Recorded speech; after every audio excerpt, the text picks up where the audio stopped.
Ernie Live on Facebook Live, coming to you from Tut's production of Dreamgirls opening night party. And guess what? I've got the Dreams with me, all of them. Now, if you're looking and you're like, why are there four? First of all, you need to see the show. And second of all, you need to know, maybe one of them left the group and another came in. But because this is Ernie Live, we've got them all. Where else are you going to find that? Walt is here with me. He is waiting to hear your questions, so type them in on Facebook and he'll ask for you. But right now, I'm going to let my Dreams introduce themselves, and Walt will name tag them as they do. Also, say your name and your character so folks at home know. Okay. Right up there. I am Zonya Love, and I am playing Effie. There you go. You get your name tag. I'm Phoenix Best, and I play Dina. And there we go. I am Tanika Gibson, and I play Laurel Robinson. And I am Carissa Arrington, and I play Michelle Morris. As we're developing this show, the one thing they've asked us to do is to give Walt more to do on the show. So now he says name tag. So we're really doing that. Okay, I heard a rumor that maybe you're from Houston? Yeah, tell us about. So how's it playing to a hometown crowd? It's amazing. My whole family's coming out. It's just wonderful. Okay, so you guys play The Dreams. It's a similar storyline along what may have happened with the Supremes, but it's not the story of the Supremes. Even though one character ends up becoming a big star and separating from the rest of the group, it just seems to be similar in nature. So I'm curious for all of you, and I know you're not supposed to, but did you go back and look at other productions of Dreamgirls? Was there a moment in the show where you thought, how do they get from this to this, that you looked at to see other people? Since the moment I found out I was cast in the show, I didn't look at anything Dreamgirls related. I listened to the concert version just to hear some songs that aren't on the original album and are not also in the movie. Bring it right up close. Yeah, I have not really looked at anything since we started. I wanted to work with this cast and get to know the show through working with these people and tell the story that we're trying to tell, rather than trying to tell someone else's story. The Dina Jones character is kind of the Diana Ross-ish type character. Do you find yourself, as you work through the show each night, taking on any of those characteristics and feeling like... I take on a little more confidence each night in my performance and I think she's missing what I'm really asking. What? Wait, maybe I should be asking you guys, does she become more like a diva each show? She does, even backstage. She doesn't. Maybe on the stage. On the stage, definitely. Yes. Maybe a smidge backstage. No. Now, I do want to warn you, Zonya should be on voice rest. She is our Effie, and if you know anything about Dreamgirls, you've got a pretty powerful number, both in Act 1 and in Act 2, so they don't make it easy for you. No, they gave me all the notes. You do some things a little differently musically with I'm Not Going and with I'm Changing. Does that come from you when you're feeling the song, or does it come from the director saying, I want you to try this? It comes from me and the way I feel about the song. I think that was one of the things that Sheldon liked about me when I came in to audition for the show. He wanted someone that was going to bring something new and fresh and different, their own self, rather than trying to mimic or imitate what was done in past productions.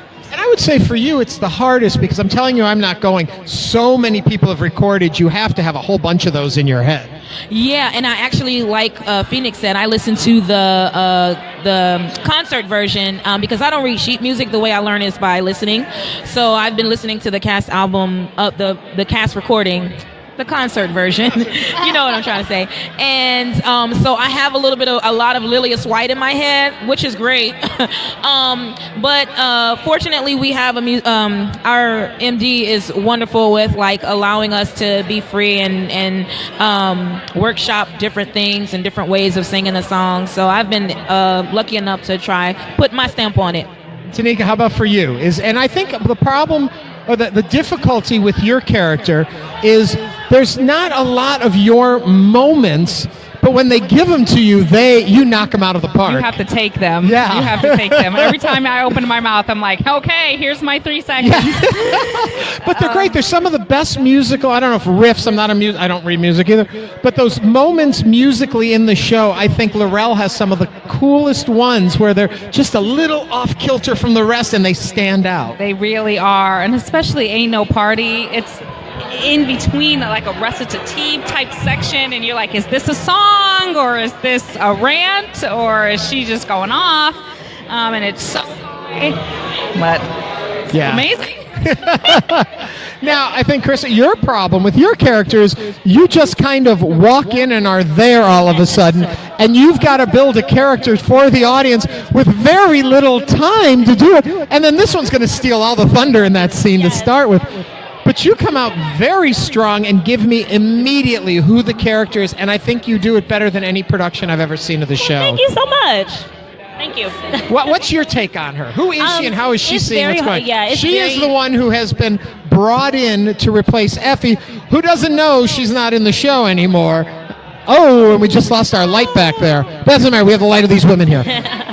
So she has that moment where she comes on stage and we know nothing about her except, we as an audience, I think, don't like you initially because you've taken her spot. Yes. So what do you do as an actress? What's going through your head to let that audience know I'm not the bad guy? Yeah, I just come from a genuine place. You know, I don't actually, it's hard for me not to love Zanya because, you know, she's just such a sweet person off the stage. Yeah. So, you know, I just come from a genuine place. Like, you know, I really don't want to be involved in this, but when she comes at me, like, you know what, I'm going to give you something. Then it's like, okay, you want it? Let me give it back to you. You know? Yeah. Every night, it's fresh. It's always fresh. So, yeah. So were you guys Supremes or Girls 60s singing group fans before you did this show, or? Oh, yes. Who was your favorite? Diana Ross one-person show in high school. Oh, really? Love the Supremes. Well, that would get you. So do you think any of you guys could play the opposite roles, or do you think you are in the right one for who you are? I'm perfect for Laurel. Yeah, I don't think I could play any of these two characters because they are such powerhouses in like such different ways, and I feel like Dina's that part that I'm like, okay, yeah, I'm good. I got that one. I like a challenge. I do think Effie is the perfect role for me, but I would be interested in challenging myself. Yeah. An interesting thing that Cheryl Lee Ralph told me, who actually originated the role of Dina Jones on Broadway, was Dina Jones is not supposed to be a great singer. So you've got to play it that you're singing the show, but you can't be Effie because then the storyline doesn't make sense if you come out and you hit. Is that hard as a performer to find that right balance to be able to showcase yourself but be who Dina Jones would be? Yeah, especially in Dreamgirls. Like, you know, I've heard the song so many times, and the director and the music director were like, pull back. Like, because Dina's supposed to be that lighter sound. She's supposed to be not as confident right away. In Act 2, she gets a little more confident. Right. You know, gets to belt her face off a little bit. But especially in those first few numbers, it's like a little lower little lower musically, and so she's trying to like hold back, and it is a little bit hard because sometimes I want to just like go for it, and then I'm like, that's Phoenix, that's not Dina, so let's pull it back. Now, if I'm not mistaken, your makeup changes during intermission, doesn't it? Because you look a little older on stage the second half. Definitely. I do a lot lighter makeup, especially like in the blush and in the eyes and in the lip color, and then in the second act I kind of use a darker makeup to make my skin look a little bit aged, and I darken my eyeliner and darken the cheek and the lip, and then that gives a little more, along with the wigs and costumes, of course, because those things definitely Well, it is a wonderful show. We are thrilled you're here. You should be on Voice Rest, and you guys all want to party. Actually, she wants to party too. So we're going to let them go. We want to let you know the show is running through next Sunday. It's here at the Hobby Center. We're thrilled to be part of it. Nobody asked any questions. We were covering everything, I guess. Everything beautifully. All right, we covered everything beautifully.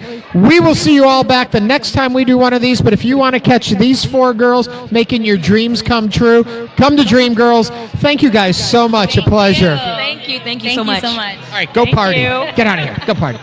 So long.